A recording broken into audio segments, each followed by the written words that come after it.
Hey there, tubers. This video is going to be on the 100-hour service. Now the 100-hour service is pretty simple actually. The 50-hour service is included in that, so everything you would do in the 50-hour service you need to do first, and then they add 4 more things onto it to complete the 100-hour. And with that, I've got a video on the 50-hour, which I'll link below. But that entails checking the torque on the front and rear wheels. 24 millimeter, 130 foot-pounds on the front, 220 on the back. And then you hit your grease zerks. You've got 2 of them on the front axle, 1 on the front underneath here, 1 on the back underneath. Your loader grease zerks, which is 8 on each side. The torques on those 2 bolts, 17 millimeters, it's 26 foot-pounds of torque. And then you've got the grease zerks on the back, 2 of them on each lift arm, 2 up above here for your draft control linkage, grease zerk, and that's about it. So on the 100-hour, you do that, plus you come up front here and you check your battery mounts. Make sure everything's good and secure. Those are 10 millimeters, and it's 10 millimeters on the bolts on both these. And then that additional ground is a 12 millimeter. Check and make sure everything's secure, good and tight. Then you just trace your wires around, make sure that they're not chafing, cracking, rubbing up against anything they shouldn't be. And then that comes underneath the radiators here, which is the pinch point if there is going to be one. And then they come around here all the way up to your starter. So as long as those are all looking good and tight, the next thing you can check is your belt tension. And this, you're looking at mid-span. You're going to put 15 pounds of tension on there and see if it moves more than 1/3 of an inch or less than 1/3 of an inch. I'll set the camera down here and hopefully this will show you how I do it. I get a tape, put it up against the water pump there, take a measurement, which it's showing at that point about 6.5.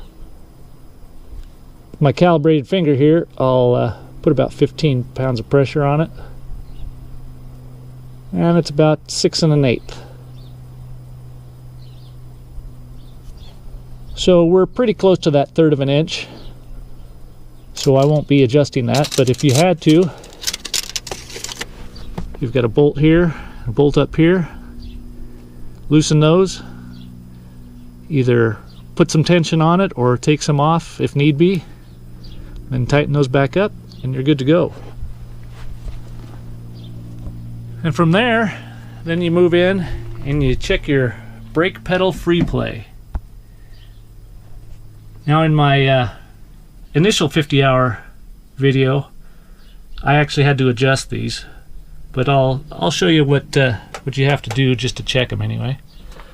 You take the brake pedal off, so you release it, then you flip that up so that they're each operating individually, and you take a tape measure again, put enough tension on this to where you feel resistance,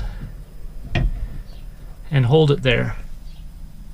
And then I measure the difference between where it was and where it is, and that's right Put a little tension on it.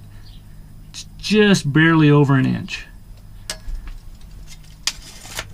And the specs on that are 0.8 to 1.2 inches. So 1 inch is what I shoot for, and that's what I've got here. But if they were out of spec, you get a 14 millimeter, you break that jam nut loose and that jam nut loose, and then give this a twist. And it's very touchy, so it doesn't take much to move it quite a bit out here. Once you adjust that to where you want it, tighten those back up, move on to the next pedal.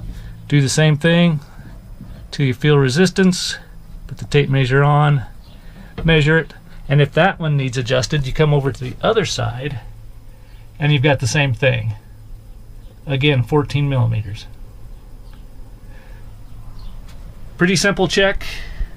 I did have to adjust it at the 50 hour, but it's within specs on this one, so I don't have to do a thing.